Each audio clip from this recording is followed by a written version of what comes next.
Assalamualaikum warahmatullahi wabarakatuh. Selamat pagi anak-anak. Gimana nih kabarnya di rumah? Semoga selalu sehat ya. Pada video pembelajaran kali ini kita akan mempelajari tentang perbandingan senilai dan berbalik nilai. Sebelum memulai pembelajaran, alangkah baiknya kita membaca Bismillah bersama-sama. Bismillahirrahmanirrahim. Baik, tujuan pembelajaran kali ini adalah siswa dapat memahami konsep perbandingan senilai dan berbalik nilai. Dan yang kedua, siswa dapat menyelesaikan permasalahan mengenai perbandingan senilai dan berbalik nilai. Allah berfirman pada Quran surat Al-Anfal ayat 65 yang berbunyi Bismillahirrahmanirrahim. Ya ayyuhan nabiyyu harridil mu'minina 'alal qital iyakum minkum 'ishruna sabiruna yaghlibu mi'atayn wa iyakum minkum mi'atun yaghlibu alfam minalladzina kafaru bi annahum qaumun la yafqahun. Shadaqallahul azim. Yang artinya, hai Nabi, kobarkanlah semangat para mukmin untuk berperang.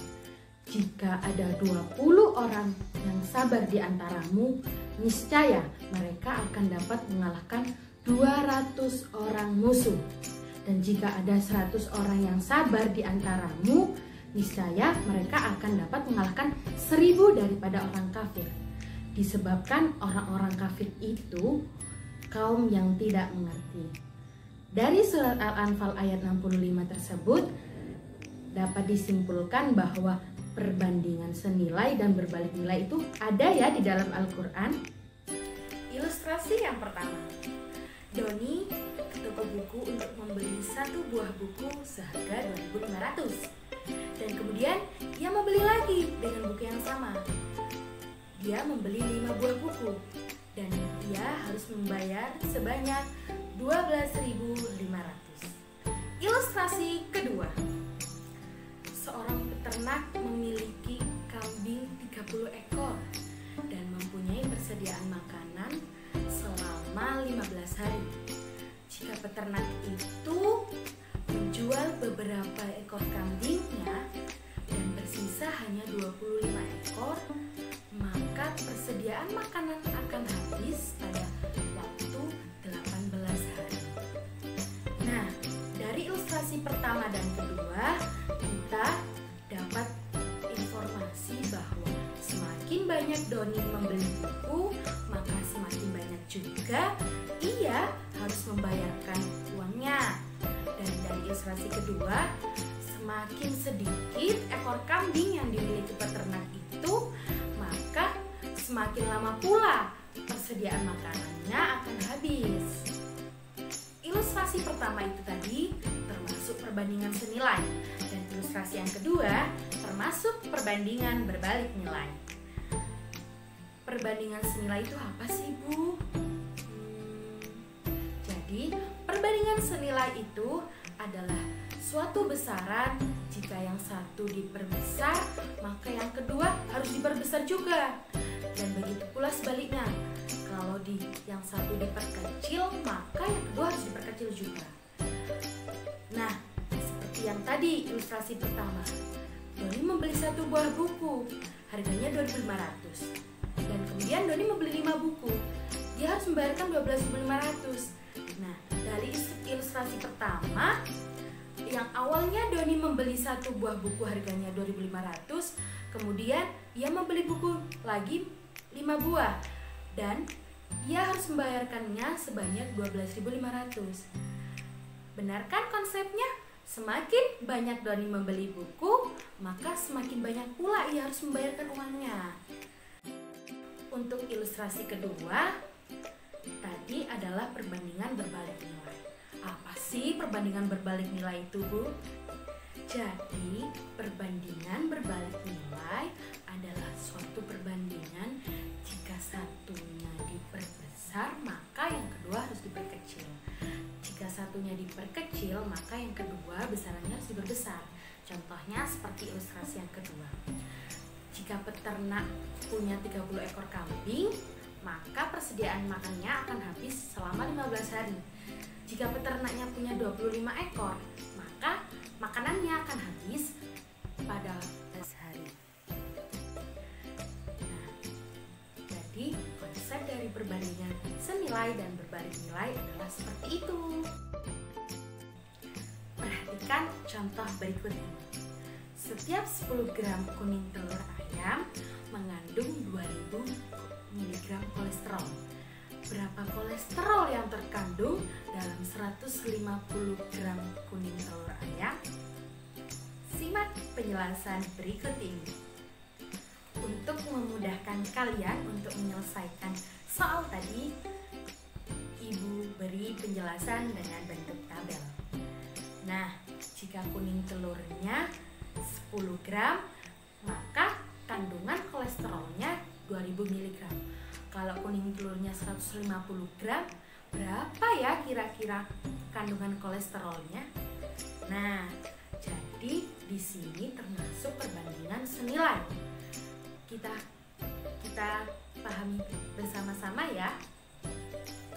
10 per 150 disama dengankan 2000 per X. Jadi berapa kolesterol di 150 gram itu kita misalkan dengan tanda X, dengan huruf X. Nah, kalau sudah begitu kita kalikan silang. Jadinya 10 dikali X dan 150 dikali 2000. Nah, 10 dikali X jadinya 10X sama dengan 150 dikali 2000. Nah, kita kan akan mencari kat X. Berapakah nilai X itu? Maka X sama dengan 2000 dikali 150 dibagi 10. Hasilnya 30.000. Gimana? Sudah paham? Dari contoh di atas kita dapat informasi jika kuning telurnya semakin banyak gramnya, maka kandungan kolesterol di dalamnya semakin banyak pula. Yang awalnya tadi hanya 10 gram nambah menjadi 150 gram. Jadi kandungan kolesterolnya juga menambah ya. Nah, konsep tadi adalah konsep perbandingan senilai. Contoh yang kedua, perbandingan berbalik nilai. Desi memerlukan waktu 15 menit untuk sampai di sekolah dengan kecepatan 20 km per jam. Jika waktu yang diperlukan 20 menit, berapa kecepatan Desi untuk sampai ke sekolah ya? Perhatikan penjelasan berikut ini. Penjelasannya seperti ini. Waktu yang diperlukan Desi 15 menit dengan kecepatan 20 km per jam. Berapa kecepatan yang Desi perlukan untuk ke sekolah dalam waktu 20 menit ya? Mari kita simak. Jadi di sini adalah perbandingan berbalik nilai. Jadi waktunya kita bagi 15 per 20 sama dengan X per 20 karena dia berbalik nilai. Nah, kita mencari X-nya, maka 15 dikali 20 sama dengan 20 dikali X. Kita kan akan mencari X, jadi X sama dengan 15 dikali 20 per 20. Jadinya X sama dengan 15. Jadi kecepatan yang diperlukan Desi agar sampai ke sekolah selama 20 menit adalah 15 km per jam. Nah, agar kalian memahami perbandingan senilai dan berbalik nilai, jangan lupa kerjakan kuis yang ada di Edmodo ya. Dan jangan lupa mengisi presensi. Sekian belajarnya kali ini ya. Kita bertemu di materi berikutnya. Wassalamualaikum warahmatullahi wabarakatuh.